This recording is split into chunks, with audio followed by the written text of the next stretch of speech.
جو خوش عقیدہ جماعت عمریہ نا ان کی لڑکیوں سے شادی کر لو، ان کو پکڑ کے ان کے ساتھ شادی کر لو، کیونکہ شادی ان بیچاری بچی کو آپ شیعہ بناؤ گے نا، اس کا تو فائدہ ہے، لیکن ان کو اپنی بیٹی اپنی بہن کی شادی نہ کراؤ، لأن المرأة تأخذ من أدب زوجها ويقهرها على دينها، کیونکہ عورت جو ہے وہ مرد کے تابع ہوتی ہے۔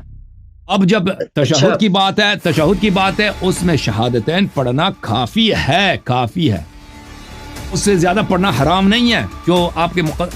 مراجع فتویٰ کہ جس نے پڑھ لیا اس کی نکاح ٹوٹ گئی بھائی، وہ یہ کہاں سے لے کے آئے ہو؟ کہاں لکھا ہے بھائی کہ اگر نے زیادہ پڑھ لی تو حرام ہے؟ زیادہ پڑھنا حرام نہیں ہے۔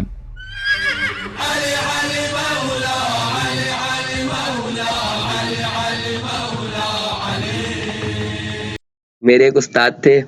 تو وہ بہت تقلید کرتے تھے، ہمیں بچپن سے انہوں نے پڑھایا، انہوں نے آپ کو سننا شروع کیا، انہوں نے تقلید ہی چھوڑ دی، پھر وہ کہنے لگے اللہ یاری صاحب کو سنو۔ اصل میں آپ نے واقعی میں اس وقت پوری دنیا میں تشیع کو اپنا ڈیفینڈ کرنے والا کوئی بھی نہیں ہے، سب اپنے اپنے یعنی طریقے سے بولے تو اپنے اپنی دکانیں کھول کے بیٹھے ہوئے ہیں، کوئی پیسہ لے رہا ہے، کوئی ایران کا یہ کر رہا ہے، کوئی ایران کو فنڈ دے رہا ہے، یہ حتیٰ کہ میرا ننیحال بھی تھوڑا ایسی ہے۔ تو میرے اپنے سگے ماموں سے یہاں تک ہوئی کہ میرے ماموں نے کہا تم گمراہ ہو گئے، میں نے کہا الحمدللہ میں ہو گیا۔ وہ کہہ رہے تھے مولا علی جو ہے نا وہ ولایت فقیہ کو ڈیفینڈ کر رہے تھے ولایت علی کو چھوڑ کے، کہہ رہے ہیں ولایت علی صرف ہماری پہچان ہے، ولایت فقیہ ہے جو ہے۔ میں نے کہا میں نہیں مانتا، بہت بحث ہوئی ہے۔ تو اچھا یہ جو سجدے کا پہ سجدہ کرنے سے ہے تو اس کی کوئی حدیث ہے؟ کیونکہ بہت سارے لوگ پوچھتے ہیں ہم سے، کیونکہ ریفرنس مانگتے ہیں، کیونکہ آج کل زیادہ تر جو ہے وہ اصولی ہیں تو وہ کہتے ہیں کتاب سے ریفرنس لاؤ، تو اگر کوئی ریفرنس ہو ہماری کتاب سے تشیع کی۔ جی اور دکھا دیتا ہوں بھائی۔ محترم ناظرین، انہوں نے پوچھا ہے کس کے متعلق، آواز صحیح ہے نا، پوچھا ہے تربت پہ سجدے کی۔ یہ وسائل الشیعہ ہے، جلد نمبر 5، دار احیاء تراث العربی میں چھپی ہے، اس کتاب میں صفحہ نمبر 367 چلتے ہیں، 367۔ آپ کہاں کے رہنے والے بھائی؟ کراچی۔ اچھا کراچی، اوکے۔ یہ باب ہے میرے عزیز ملاحظہ فرمائیے، تفسیر صفحہ نمبر 365 ہے، استحباب السجود علی تربت الحسین علیہ السلام، یہ کہ ثواب ہے کہ انسان کس پہ سجدہ کرے؟ امام حسین علیہ السلام کی تربت پر۔ اچھا یہاں پر ملاحظہ فرمائیے، پہلی جو حدیث ہے اس میں کس کی ہے؟ حضرت امام جعفر صادق علیہ السلام کی ہے۔ روایت فرمایا کہ السجود علی طین قبر الحسین علیہ السلام ینور الی الارضین السبعہ، جو شخص امام حسین علیہ السلام کی تربت پہ حملہ سجدہ کرتا ہے تو وہ 7 زمینوں تک اس کی نور پھیل جاتی ہے۔ اچھا جی اچھا، اس کے علاوہ ایک منٹ ہمارے حضرت امام جعفر صادق علیہ الصلوۃ والسلام، راوی معاویہ بن عمار کہتا ہے کہ امام جعفر صادق علیہ الصلوۃ والسلام کے پاس ایک چھوٹا سا تیلا تھا، تیلے میں کیا تھا؟ تیلے میں وہ ابریشم کا تیلا تھا، پیلے رنگ کا تھا، فیہا تربت ابی عبداللہ الحسین علیہ السلام، اس میں امام حسین علیہ السلام کی تربت پاک اقدس تھی۔ فکان اذا حضرته الصلاۃ صبه على سجادته وسجد علیہ، جب نماز کا وقت ہوتا تھا تو حضرت امام جعفر صادق علیہ السلام اس تربت کو اس تھیلے سے نکال کے اپنے سجادہ پہ رکھتے تھے اور اس پہ سجدہ کرتے تھے، اور فرماتے تھے ان السجود علی تربت ابی عبداللہ الحسین علیہ السلام یخرق الحجب السبع، فرماتے تھے دیکھیں 7 حجاب ہیں، جب آپ نماز پڑھتے ہیں نا ملائکہ چیک کرتے ہیں آپ کے اعمال کو، طہارت ہے کہ نہیں ہے، آپ کا بھائی نماز ہے صحیح کہ نہیں، 7 چیک پوائنٹ ہیں نماز کے، نماز چیک ہوتے ہیں۔ جب انسان امام حسین علیہ السلام کی تربت پہ سجدہ کرتا ہے تو وہ چیک پوائنٹ سے کلیئرلی جاتا ہے، چیک پوائنٹ پہ اس کی رکا نہیں جاتا، سیدھا اللہ کے پاس جاتا ہے۔ اچھا یہ ہے امام حسین علیہ السلام کے تربت اقدس پہ سجدہ کرنے کی فضیلت۔ اوکے مزید بولیں۔ اچھا دوسرا یہ تھا کہ شہادت ثلاثہ پہ ہمارے ہاں بہت سارے یعنی اختلافات ہیں، مجتہد تو خیر ہم مانتے نہیں ہیں، لیکن جو مجتہد کو ماننے والے مقلدین کا زیادہ تر مقصر ہیں جو اہل بیت کی شان میں شک کرتے ہیں، تو وہ کہتے ہیں کہ تشہد میں علی ولی اللہ کوئی جز نہیں ہے۔ تو جب ہمارے کلمے کا ایمان ہے، ہمارے شیعہ ہونے کا عقیدہ ہے کہ علی ولی اللہ ہے اور بنا فاصلے کے مولا خلیفہ ہیں، تو پھر تشہد میں کیوں کہنا اس کو برا ہے؟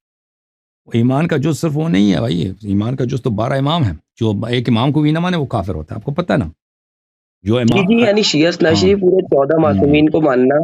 شیعہ اثنا عشری پورے یعنی 12 اماموں کو ماننا، تو اگر تشہد میں علی ولی اللہ پڑھیں تو کیا اس کے اوپر کوئی یعنی ہمارے یہاں والے فتویٰ لگا دیتے کہ نصیری ہو گئے، یہ ہو گئے، دین سے خارج ہو گئے؟ جیسے مسجد میں بھی ہمیں لوگ بولتے ہیں جو کہتے ہیں نا، جی جو کہتے ہیں نصیری ہیں وہ کافر ہیں بھائی، وہ ملعون ہے جو کہتے ہیں کہ آپ نصیری اگر تشہد دے دیں تو منع ہے۔ سن لیں یہ کتاب پورے 12 کا پڑھیں کوئی بات نہیں، یہ کتاب ہے الفروع من الکافی للکلینی رحمۃ اللہ علیہ۔ دیکھیں پہلی بات یہ ہے کہ واجب نہیں ہے شہادت ثالثہ رابعہ خامسہ سادسہ، یہ واجب نہیں، اس کی وجوب کی دلیل کیا، عدم وجوب کی دلیل کیا ہے؟ امام محمد باقر علیہ السلام سے میں نے پوچھا ادنا ما یجزی من التشہد، کہ کم ترین تشہد جو کافی ہے، یعنی زیادہ پڑھ سکتے ہیں لیکن جو کم سے کم آپ پڑھیں تو آپ کی نماز صحیح ہے، آپ پڑھیں تو آپ کی نماز صحیح، وہ کیا ہے؟ فرمایا شہادتاں، یعنی شہادتین اگر کسی نے پڑھ لی تو اس کی نماز صحیح ہے۔ اب کوئی کہہ دے کہ تشہد ثالثہ نہ پڑھو تو تم حرامزادے ہو یا تو تم نے گناہ کیا، یہ حدیث صحیح کے خلاف ہے۔ تو لہذا اگر کوئی نہ پڑھے صرف شہادتین پڑھے تو اس کی نماز یہ مجزی ہے، یہ صحیح ہے، لیکن اس سے کوئی اگر زیادہ پڑھے، میں نے حضرت امام باقر علیہ السلام سے پوچھا کہ تشہد سے میں کیا کہوں، انہوں نے کہا بِأَحْسَنِ مَا عَلِمْتَ، جو تمہیں بہترین شہادت یاد ہے وہ پڑھو، ٹھیک ہے نا؟ بہترین شہادت جو آپ کو یاد ہے، بہترین شہادت کیا ہے؟ بہترین شہادت میں 14 معصومین علیہ السلام کا نام لے لوں، بہترین شہادت تو یہی ہے۔ دیکھیں بہتر امام علیہ السلام نے جب فرمایا کہ تم بہترین جو تمہیں یاد ہے، بہترین یہی ہے کہ بھئی میں اگر امیر المومنین علیہ السلام کا نام لوں تو بہتر ہے، حضرت فاطمہ الزہرا سلام علیہا کا نام لے لوں، سیدۃ النساء بہتر ہے، ٹھیک ہے نا؟ جتنا انسان کر سکے، لیکن اگر شہادتین پڑھ لی تو کافی ہے، اس سے زیادہ پڑھ لیں تو کوئی منع نہیں۔ پھر مزید دیکھ لیں، آپ کی خدمت میں عرض کروں کہ بلی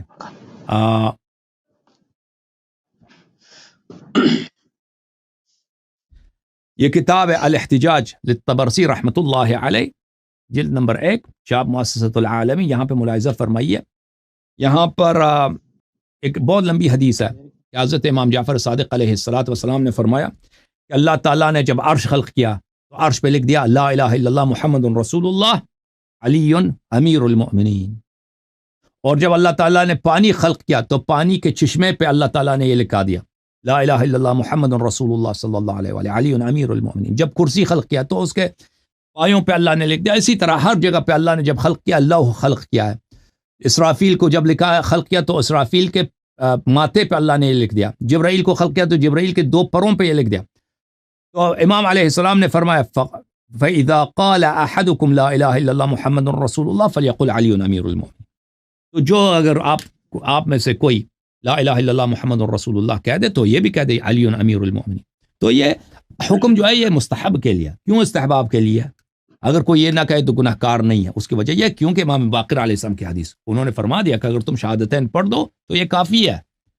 لیکن کافی کا مطلب یہ نہیں ہے کہ یہ بہترین ہے، وہ کم از کم وہ کافی ہے بھائی، اس سے زیادہ ضروری نہیں ہے۔ لیکن اگر آپ مثلا ابھی آپ والدین کے لیے نا آپ روٹی بھی پکائیں تو ان کا پیٹ تو بھر جائے گا نا، روٹی کے ساتھ اگر آپ سالن بھی پکائیں تو وہ تو زیادہ بہتر ہے، ٹھیک ہے نا؟ تو یہ ایک چیز ہے جو کافی ہے، ایک چیز ہے جو اس سے زیادہ آپ پڑھ سکتے ہیں، وہ زیادہ پڑھ لیں تو بہتر ہے، وہ یہ ہے۔ تو اگر کوئی شخص دیکھیں ولایت کی بات یہ ہے کہ کوئی شخص اگر امیر المؤمنین علیہ السلام کو مانتا ہے، ہمارے پہلے امام کو مانتا ہے، لیکن کسی بھی امام کے امامت پہ شک کرتا ہے یا رد کرتا ہے یا ان کا وہ ایسا ہے کہ جیسے اس نے پیغمبر کو نہیں مانا، جیسے اس نے اللہ کو نہیں مانا، ٹھیک ہے نا؟ تو یہ نہیں ہے کہ بھائی ولایت کی جو بات ہے، امامت کی بات ہے، 12 اماموں کی امامت واجب ہے عقیدے میں یہ سب کی امامت واجب ہے، جیسے پیغمبر کی رسالت پہ اعتقاد واجب ہے، 12 اماموں کی امامت پہ یقین اور ان کی عصمت پہ یقین اور ان کی یہ واجب الطاعہ ہیں، سب پہ یقین کرنا واجب ضروری ہے۔ اب جب تشہد کی بات ہے اس میں شہادتین پڑھنا کافی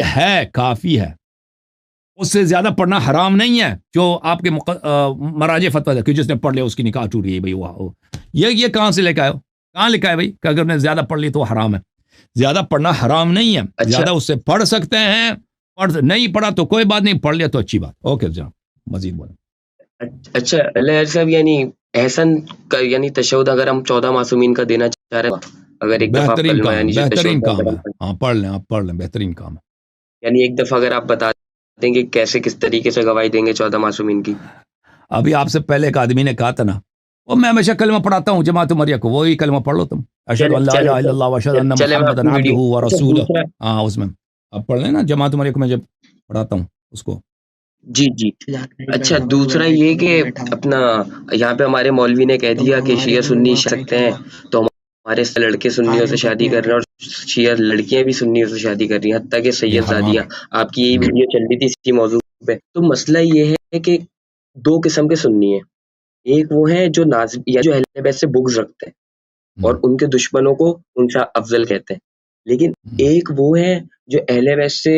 محبت رکھتے ہیں، یعنی اگر انہیں حق پتہ چل جائے کہ کون دشمن تھا تو وہ ان کو لعنت کریں گے، تو ان کے بارے میں کیا ہے؟ تو مخالف سے شادی کرنا جائز نہیں ہے نا، اہل بیت علیہ السلام نے منع کیا۔ یہ ملاحظہ فرمائیے کتاب نہیں الفروع یعنی من الکافی، الفروع من الکافی للکلینی رحمۃ اللہ علیہ،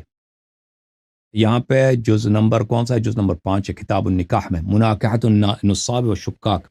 جو ناصب ہے اور جو شک کرتا ہے نا، ایک تو ناصب ہے دشمن اہل بیت علیہ السلام، ایک ہے وہ جو پتہ ہی نہیں، اس کو کہتا ہے کون امام ہے، کہتا مجھے نہیں معلوم بھائی، مجھے وہ ایسے ہی، جس کو آپ لوگ خوش عقیدہ بولتے ہیں، کہتے ہیں فلانی خوش عقیدہ، ان سے شادی کرنے کا کیا حکم ہے؟ فرمایا تزوجوا فی الشکاک ولا تزوجوہم، جو خوش عقیدہ جماعت عمریہ نا ان کی لڑکیوں سے شادی کر لو، ان کو پکڑ کے ان کے ساتھ شادی کر لو، کیوں شادی ان بیچاری بچی کو آپ شیعہ بناؤ گے نا، اس کا تو فائدہ ہے، لیکن ان کو اپنی بیٹی اپنی بہن کی شادی نہ کراؤ، لأن المرأة تأخذ من ادب زوجها ويقهرها على دينها، کیونکہ عورت جو ہے وہ مرد کے تابع ہوتی ہے، مرد جو ہے وہ عورت اس کے ہاتھ میں ہوتی ہے نا، وہ اس سے سیکھتی ہے، اس کو سمجھاتی ہے، پھر وہ اس کے دین کو بھی چینج کر سکتا ہے وہ آدمی۔ تو اپنی بیٹی کا شادی جماعت مخالفین، وہ چاہے آپ اس کو خوش عقیدہ، ایک تو ناصبی ہے نا سپاہی صحابہ والے، اس کو تو نہیں دیتے ہوں گے آپ کے گاؤں میں، لیکن جو عام جماعت عمریہ والے ہیں نا، جو کہتے ہیں وہ اہل بیت علیہ السلام کے حق میں یا علی مدد بھی کہتے ہوں گے، ان کو آپ بیٹی نہیں دے سکتے، منع ہے، ائمہ علیہ السلام نے منع کیا، ان سے آپ شادی کر سکتے ہیں، ان سے دوستی کر لو، ان کی بیٹی ان کے بہن کے ساتھ شادی کر لو، کوئی بات نہیں، لیکن اب بیٹی صرف شیعہ کو دینا، رشتہ صرف لڑکی صرف شیعہ کو دینا۔ ہاں البتہ اگر کوئی شیعہ بن جائے، کوئی شیعہ واقعاً شیعہ بن جائے نا، آپ کو اطمینان ہے کہ یہ شیعہ بن چکا ہے، پھر وہ کوئی بات نہیں، وہ ہمارا بھائی، وہ تو شیعہ ہے، وہ تو ہے بھائی ہمارا، اگر کوئی وہ مخالفین کے گھرانے سے ہے لیکن اب شیعہ بن چکا، وہ تو ہمارا بھائی، وہ ہمارا تاج سر ہے، اس کو لڑکی دیں کوئی بات نہیں۔ اچھا، اگر آپ کو بہت سارے لوگ دیکھتے ہیں تو اصل میں ایک یہ کانسیپٹ کلیئر ہو جائے، کیونکہ ہمارے ہاں یہ ہے کہ اگر کوئی شیعہ ہو جاتا ہے نا، لڑکی شیعہ ہو گئی یا سنی لڑکا شیعہ ہو گیا، تو پھر اس کو کوئی اپنی بیٹی یا بیٹا نہیں دیتا، کیونکہ کہتے ہیں اس کا بیک گراؤنڈ سنی ہے۔ شیعہ ہو گیا تو اگر وہ شیعہ عقیدے میں آیا ہے، اہل بیت کو اس نے مانا ہے، تو اس کے اندر اس کا قصور تھوڑی ہے، بلکہ ہمیں تو اس کو اچھا اور پڑھنا چاہیے، اور بلکہ ہم اس شیعہ کو اپنی لڑکیاں بیٹی بہت نہیں ہیں دیتے، بھائی، اپنا بیٹا شیعہ نہیں دیتے۔ لڑکیاں بہت ہیں، شیعہ وہ سب لوگ ایک جیسے تو نہیں ہوتے نا، وہ شیعہ بہت ساری لڑکیاں جن کی شادی نہیں ہوتی، وہ کہیں سے اس کو رشتہ مل جائے گا، لوگ اس کی مدد کریں۔ شکریہ آپ کا، اوکے تھینک یو سر، اللہ بہت اچھا لگا، اللہ سلامت خدا رکھے، حافظ، تھینک یو میرے بھائی، خدا حافظ۔ مولا سلام۔ اوکے میرے بھائی، اللہ مولا سلامت رکھے آپ کو، تھینک یو، آپ سب کو جزائے خیر دے اللہ تعالیٰ۔ اوکے عزیزو، بسم اللہ الرحمن الرحیم، اللہم صلی علی محمد وعلی محمد، اللہم کن لولیک الحجۃ ابن الحسن صلواتک علیہ وعلی آبائہ فی هذه الساعة وفی کل ساعة ولیا وحافظا وقائدا وناصرا ودلیلا وعینا حتی تسکنہ ارضک طوعا وتمتعہ فیہا طویلا، اللہم صلی علی محمد وعلی محمد۔ آپ سب کا بڑا شکریہ، اللہ تعالیٰ آپ کو جزائے خیر دے، خدا حافظ، یا علی مدد، یا علی مدد۔